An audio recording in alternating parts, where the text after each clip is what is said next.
Let me ask you something. What if I told you your anxiety is not your enemy? What if everything you've been taught about it was incomplete? You've been treating anxiety like a malfunction, like something broke inside you, like this racing heart, this tight chest, this restless mind means you're weak. But listen to me. Listen carefully. That is not weakness. That is energy. That is awareness. That is your system saying, pay attention. You were never told this. You were taught to run from anxiety, hide it, suppress it, numb it, distract yourself from it. But nobody told you the truth. Anxiety shows up when you are standing at the edge of possibility. The philosopher Kierkegaard called it the dizziness of freedom, not fear of danger, fear of choice, fear of becoming someone you haven't been yet. That's why anxiety doesn't show up when you're asleep. It shows up when you're awake to your life. The Stoics understood this thousands of years ago. You are rarely afraid of what is. You are afraid of what might be. Most of your suffering is not happening in reality. It's happening in imagination. Your mind keeps running simulations, worst-case scenarios, endless what-ifs, and your body reacts as if they're real. But hear this. Anxiety is not the threat. Anxiety is the alarm. Psychology confirms it. Your brain evolved to detect uncertainty, not comfort. Anxiety is your nervous system saying, this matters. That surge in your body, that adrenaline, it's not poison, it's fuel. The same energy that can paralyze you can sharpen you. Athletes feel it before the race. Speakers feel it before the stage. Creators feel it before they create. The difference is not the anxiety. The difference is the interpretation. When you say, something is wrong with me, anxiety grows. When you say, this is information, anxiety changes shape. So stop asking, how do I get rid of anxiety?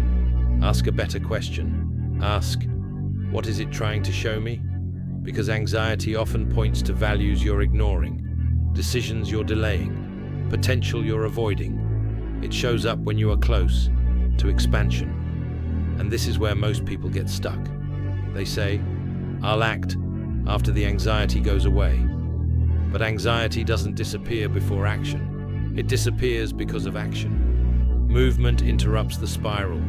One small step, one email, one conversation, one honest sentence can calm what hours of thinking never will. You don't need to conquer the future. You need to take the next step. And if you believe, this is where faith changes everything. The Bible never said you wouldn't feel anxiety. It said you don't have to carry it alone. Do not be anxious about anything. Not because life is easy, but because you are invited to release the weight. Cast your anxiety, not deny it, not suppress it. Cast it. Anxiety feels heavy because you were never meant to carry the whole future by yourself. Faith doesn't erase uncertainty. Faith anchors you inside it. So now you have three things working together. Philosophy gives anxiety meaning. Psychology gives you tools. Faith gives you rest, meaning, method, surrender. And hear me when I say this. You do not need to eliminate anxiety to live fully. You need to learn how to walk with it. Name it. Breathe. Ground yourself. Then ask the question most people are afraid to ask. What is this anxiety asking of me? Courage is not the absence of anxiety.